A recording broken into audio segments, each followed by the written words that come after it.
harus online kembali. Tapi Johanna yakin, walaupun ibadah kita online, nanti tidak akan mengurangi sukacita kita untuk memuji, untuk mendengarkan firman Tuhan. Yuk adik-adik, sebelum kita mulai ibadah kita berdoa terlebih dahulu. Selamat pagi Tuhan Yesus, terima kasih Tuhan karena pagi hari ini kami boleh kembali beribadah Tuhan walaupun dalam tutup Tuhan. Kiranya Kau memberkati ibadah kami dari awal, pertengahan, hingga akhir Tuhan. Terima kasih Tuhan, terima kasih Yesus. Haleluya, amin. Amin. Yuk adik-adik, Johanna undang kita semua untuk bangkit berdiri. Kamu nyanyikan satu lagu pujian. Sebab masa depan kita adalah masa depan yang penuh harapan. Sukacita.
Johanna tahu nggak kalau Tuhan Yesus sangat mengasihi kita loh. Wah, bener banget tuh Ci. Kasih Yesus lebih tinggi dari bintang-bintang di langit, lebih indah dari bunga-bunga di taman.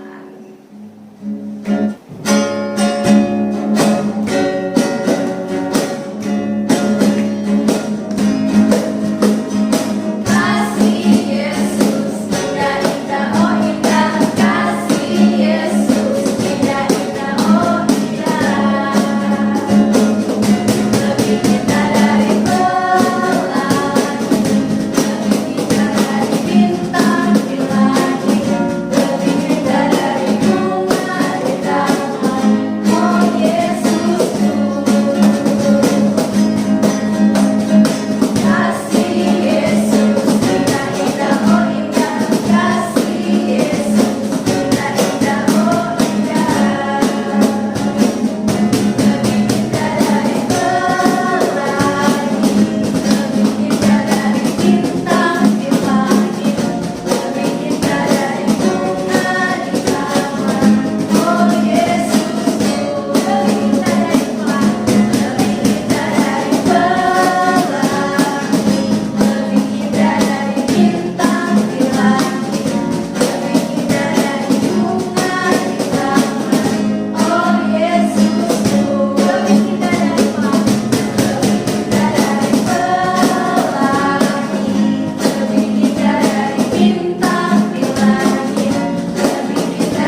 sekarang kita ingin mendengarkan firman Tuhan.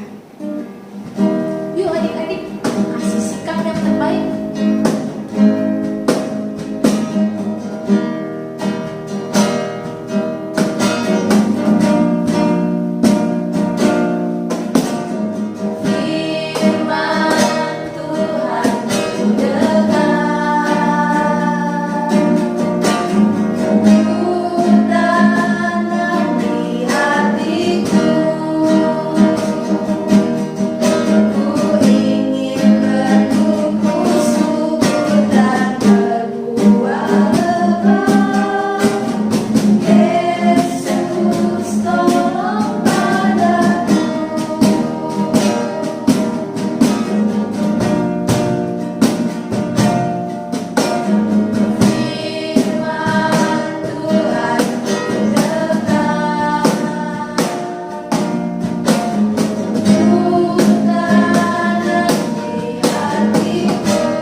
Yuk adik-adik, kasih sikap yang terbaik, lipat tangannya, tutup matanya, kita mau sama-sama berdoa. Tuhan Yesus, terima kasih Tuhan, karena kami sudah memuji, sudah bernyanyi, sudah memuliakan nama-Mu. Sekarang Tuhan, tiba saatnya kami akan mendengarkan cerita firman Tuhan. Tuhan Yesus, buka hati dan pikiran kami, agar kami dapat mendengarkan cerita firman Tuhan dengan baik. Terima kasih Tuhan Yesus, hanya di dalam nama-Mu kami sudah berdoa. Haleluya, amin. Selamat mendengarkan cerita adik-adik. Tuhan Yesus memberkati. Shalom adik-adik semuanya. Apa kabar? Vera senang sekali hari ini kita bisa bertemu lagi. Adik-adik, Vera mau bilang, kita memang seharusnya sudah melakukan ibadah tatap muka di gereja. Minggu kemarin kita sudah melakukannya. Tetapi hari ini kita online lagi ibadahnya. Adik-adik tahu kenapa? Ya, karena oleh virus corona atau COVID-19 yang sekarang namanya Omikron cepat sekali menular. Mungkin di antara adik-adik atau mungkin di antara teman-teman kita, orang-orang di sekeliling kita sudah banyak yang sakit. Nah, makanya dengan sangat berat hati, Vera umumkan hari ini kita online lagi ibadahnya. Tidak apa-apa ya, kita harus mencegah supaya jangan banyak yang sakit atau tertular oleh penyakit ini, karena penyakit ini sangat berbahaya ya. Oke, nah sampai kapan kita ibadah online lagi? Kita lihat perkembangannya. Semoga dan orang-orang yang sakit dapat segera sembuh supaya kita bisa ibadah lagi di gereja. Oke, tetap semangat ya. Nah adik-adik, hari ini Vera akan membawakan sebuah kisah dari Alkitab ya, yang terdapat dalam Injil Matius pasal yang ketiga ayat 13 sampai 17 ya.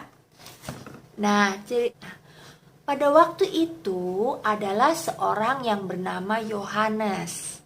Nah, Yohanes ini dia selalu memberitakan kepada semua orang supaya mereka tidak lagi berbuat dosa atau kejahatan, melainkan percaya kepada Allah Bapa.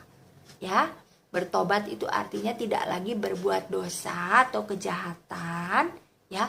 Orang-orang yang mau bertobat harus mau untuk dibaptis. Nah, dibaptis itu apa sih adik-adik? Mungkin saya pernah dengar ya, dibaptis.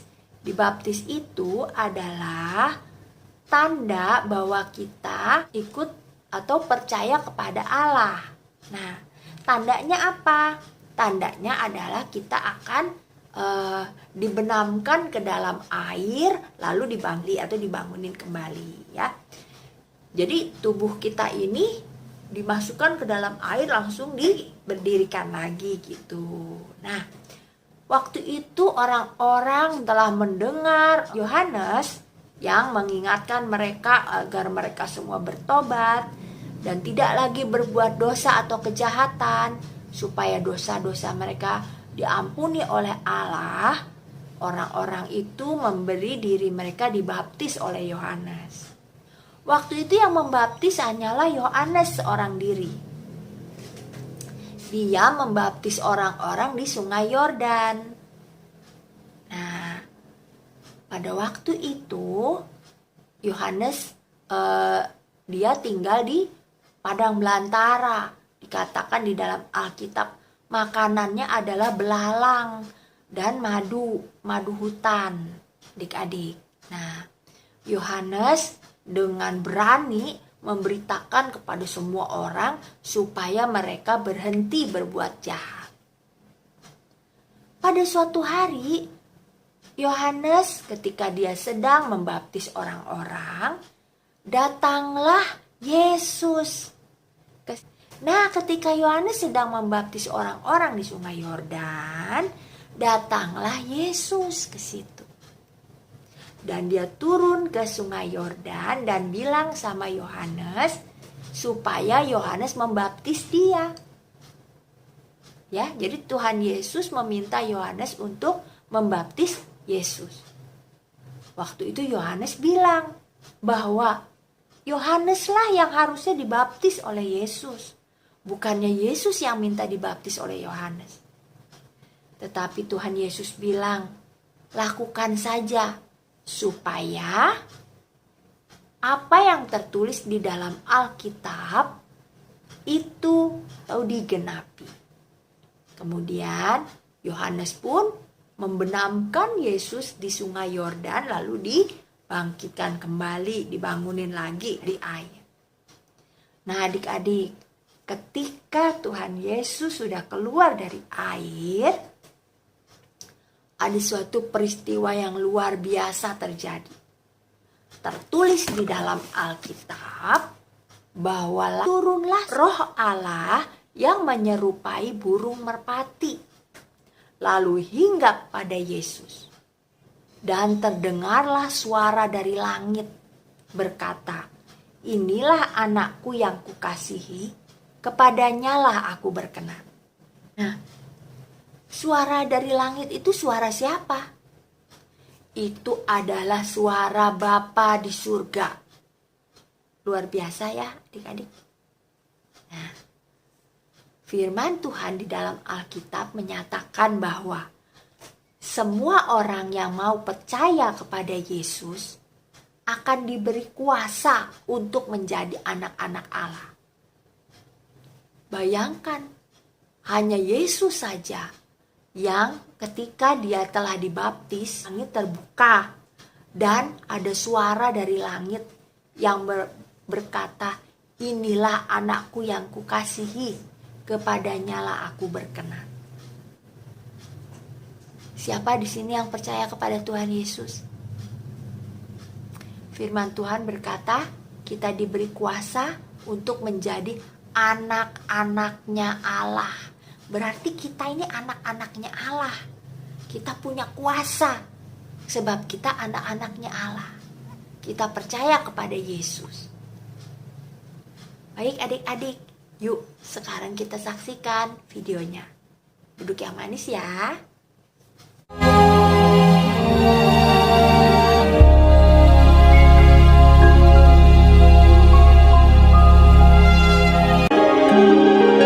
Datanglah seorang yang diutus Allah, namanya Yohanes. Tampillah Yohanes Pembaptis di padang gurun Yudea. Yohanes memakai jubah bulu unta dan ikat pinggang kulit, dan makanannya belalang dan madu hutan.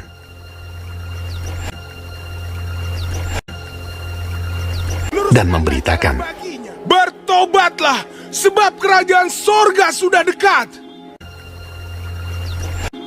sesungguhnya dialah yang dimaksudkan Nabi Yesaya. Ada suara orang yang berseru-seru di padang gurun, "Persiapkanlah jalan untuk Tuhan, luruskanlah jalan baginya."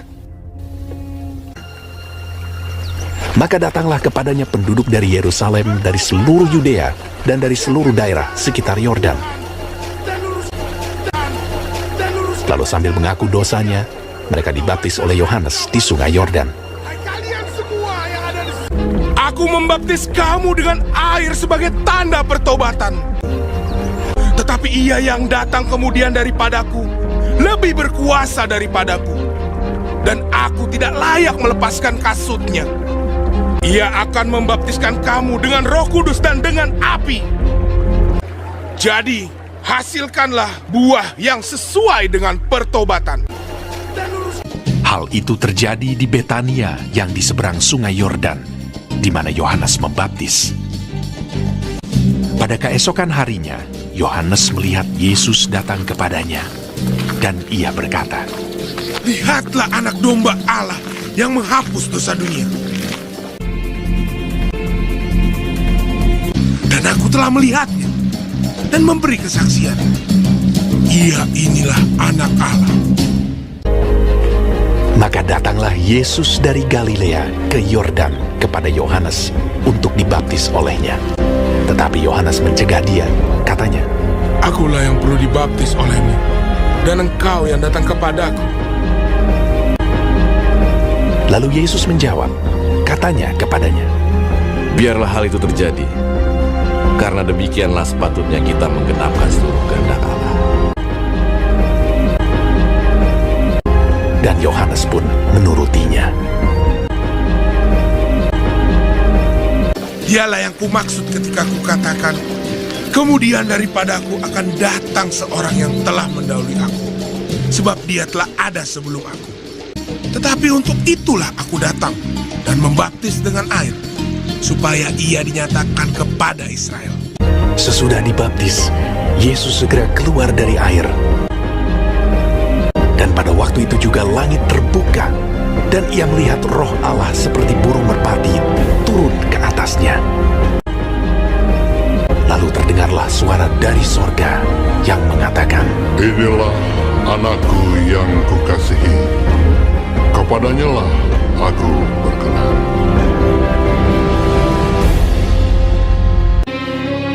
Semua orang yang menerimanya diberinya kuasa supaya menjadi anak-anak Allah, yaitu mereka yang percaya dalam namanya.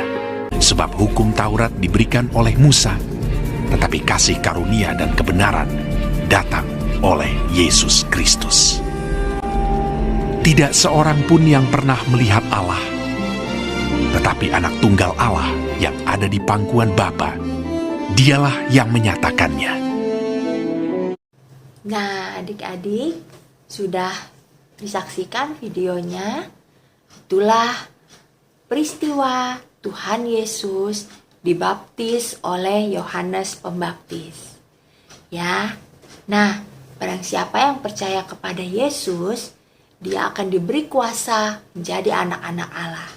Karena peristiwa Yesus dibaptis sudah membuktikan kepada kita semua bahwa Yesus sungguh-sungguh adalah anak Allah. Sungguh-sungguh adalah juru selamat bagi semua umat manusia. Oke, cerita kita pada hari ini cukup sampai di sini. Minggu depan kita akan lanjutkan lagi apa yang dicatat di dalam Alkitab mengenai kehidupan Tuhan Yesus setelah dia dibaptis. Nah, ada ayat hafalannya. Civera mau kasih ayat hafalannya. Ayat hafalannya ada di dalam kitab Yohanes pasal 1 ayat 12. Bunyinya, pakai kacamata dulu. Ya. Tetapi semua orang yang menerimanya diberinya kuasa supaya menjadi anak-anak Allah, yaitu mereka yang percaya dalam namanya. Nah, itu ayat hafalan kita. Minggu depan adik-adik hafalkan, sekarang adik-adik hafalkan ayatnya. Minggu depan adik-adik kirim video mengucapkan ayat hafalan. Kirim ke WA admin Super Kids. Oke? Terima kasih adik-adik sudah mengikuti firman Tuhan pada hari ini. Biarlah firman Tuhan yang Civera sampaikan pada hari ini boleh menguatkan hati kita semua, menguatkan iman adik-adik semua untuk tetap percaya kepada Tuhan Yesus. Jaga kesehatan ya, selalu pakai masker, jangan lupa cuci tangan, jangan berada di tempat banyak orang yang berkerumun. Ingat, penyakit ada di mana-mana. Pandemi ada di mana-mana. Kalau kita mau segera berkumpul kembali, yuk kita jaga kesehatan. Oke? Yuk kita akhiri dengan doa. Semua lipat tangan, tutup mata, kita berdoa. Bapa yang baik, terima kasih buat firman-Mu pada pagi ini. Kami telah mengikuti firman Tuhan dan yang mengisahkan tentang peristiwa Tuhan Yesus dibaptis. Dan bahwa ada peristiwa yang luar biasa terjadi setelah Yesus dibaptis. Nah, terima kasih Tuhan. Dalam nama Tuhan Yesus kami berdoa dan kami serahkan seluruh hidup kami ke dalam tangan-Mu ya Bapa. Amin. Baik, terima kasih adik-adik. Sampai bertemu kembali minggu depan. Tuhan Yesus memberkati. Shalom.